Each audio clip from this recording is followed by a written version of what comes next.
గుంటూరులో మహిళపై దాడి ఘటనను సీఎం చంద్రబాబు గుడివాడలో జరిగిన స్వర్ణాంధ్ర స్వచ్ఛాంధ్ర కార్యక్రమం వేదికగా ఖండించారు.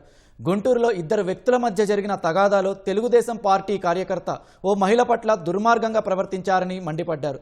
తక్షణం పార్టీ నుంచి సస్పెండ్ చేసి అరెస్టు చేసి చట్టపరంగా చర్యలు తీసుకున్నట్లు వెల్లడించారు.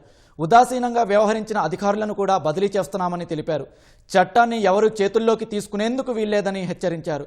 తప్పు చేసిందే పరాయి పార్టీ వాడైనా తమ పార్టీ వ్యక్తి అయినా ప్రభుత్వానికి ఒక్కటేనని చంద్రబాబు తేల్చి చెప్పారు.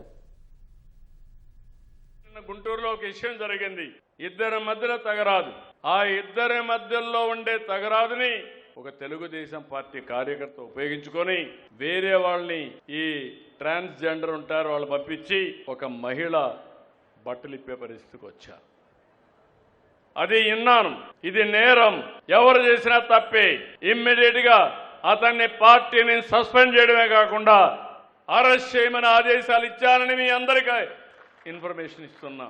అక్కడుండే ఆఫీసర్లు కూడా ఉదాసీనంగా ప్రవర్తించారు. వాళ్ళు కూడా ట్రాన్స్ఫర్ చేయమన్నా. చట్టాన్ని ఏ వ్యక్తి కూడా తన చేతల్లోకి తీసుకోవడానికి వీలు లేదు. అది నావాడైనా పరవాయుడినా ఎవరైనా ఒకటే. ఈ విషయాన్ని గుర్తుపెట్టుకోవాల్సిన అవసరం ఉంది. నేను ఇవి చేస్తే మీరు చేసిన తప్పు తప్పంటే నా మీద విరుచుకుపడతారా? అది జరగనీయం. Law and order కాపాడుతాం.